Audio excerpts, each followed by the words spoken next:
Hi, my name is Hannah. Welcome back to my channel, Savage Reads, and I'm back. It has been a while since I made a video.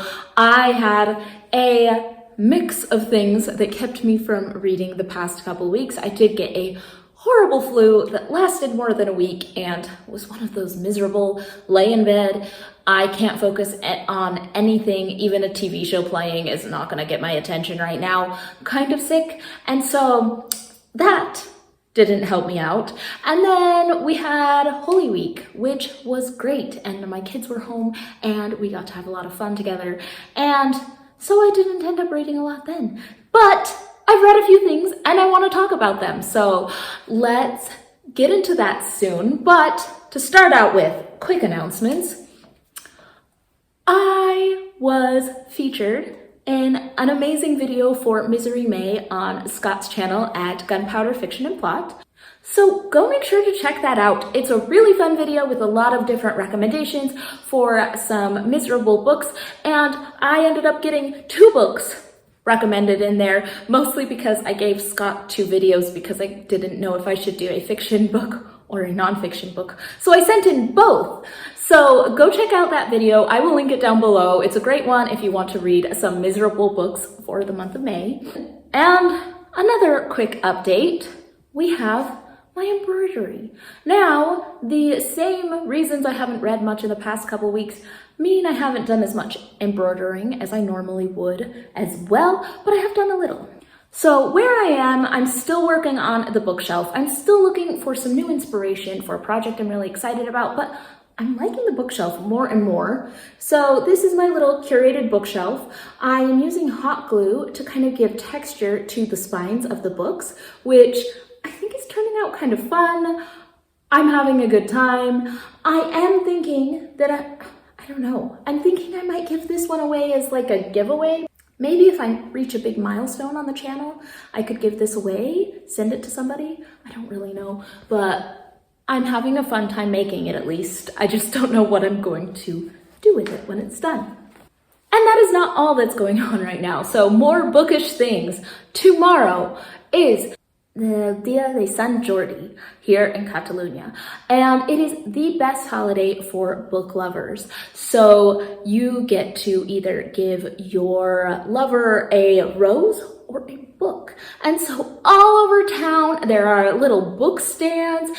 Books are being sold everywhere and roses. I think in Barcelona, usually Casa Patio is covered in ceramic roses, which is really beautiful. It is just such a fun time. And I love the focus on giving people books. So I did do a dedicated video about Sant Jordi and the experience of that last year, if you want to check that out. I'll link that one down below as well. But happy Sant Jordi.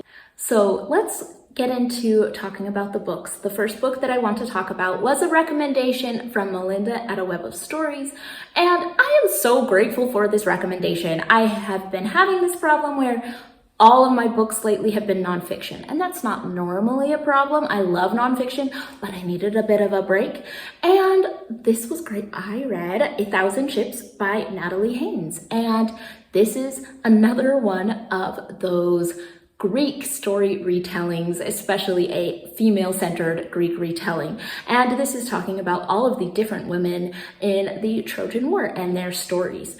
And I enjoyed this. I had a great time revisiting it. It did make me think of some of the other retellings that I have read in the past.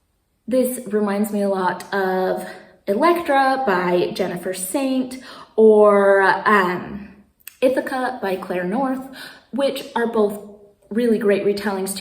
While I really enjoyed 1,000 Ships, I think maybe I liked Ithaca a little more because it spent enough time with Penelope that I really felt like I liked her as a character. The problem with 1,000 Ships, and also the good thing about 1,000 Ships, is it is trying to talk about all of the women and their stories. And I thought it was really well done. I had a good time. If you like Greek retellings, this is a good one to add to your list. Now, I read the book Hatchet to my daughter, and I was really excited about this. I loved the book Hatchet by Gary Paulson as a kid, so I was really excited to read this, and I had a good time reading it out loud. It is one of those really classic adventure stories. We have a boy who is in a plane crash and has to survive in the woods until he can be rescued.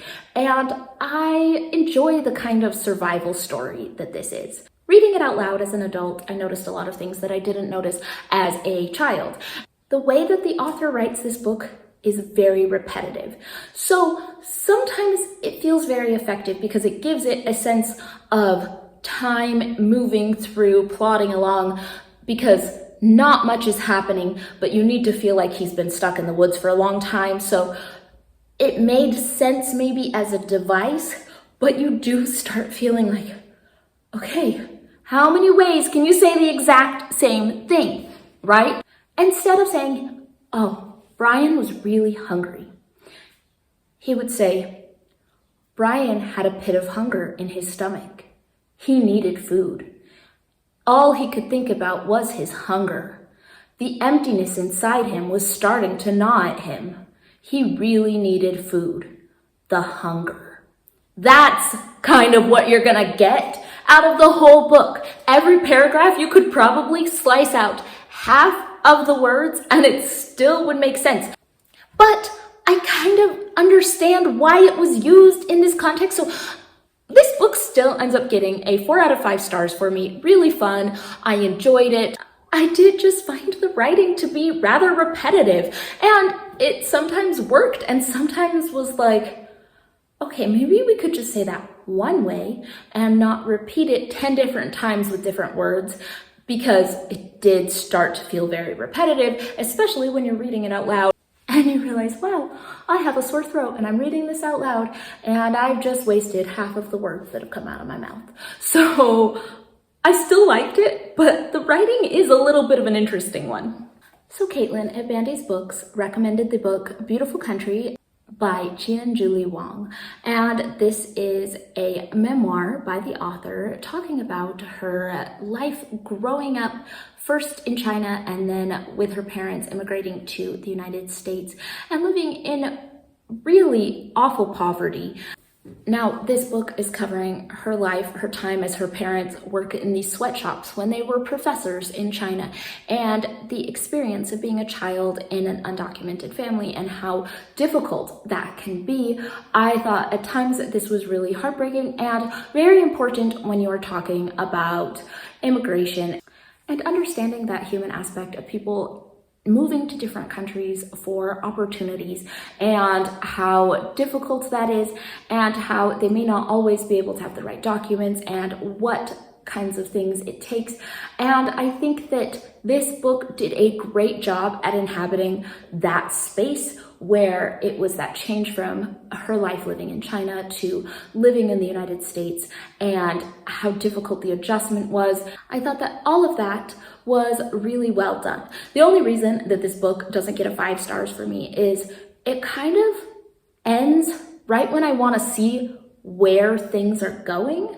And so while it paints a really great portrait, I do think this memoir needed to expand a little on the ending and not stop where it did, because while I thought she had really important things to say, I think that there is something to that, looking at it from an adult's perspective and being able to really understand how you got from point A to point B, that can be really powerful. And I wanted to know what happened next. It kind of stopped at a point that I didn't know how things were all going to work out, and I would have liked to know a little bit more. So that's the only reason I wouldn't say, yes, I loved it, it was perfect, it was like, I really liked it, I just needed a little bit more from it. But I do think if you are looking for a book about an immigrant story, I think this one is a really good one to put up there.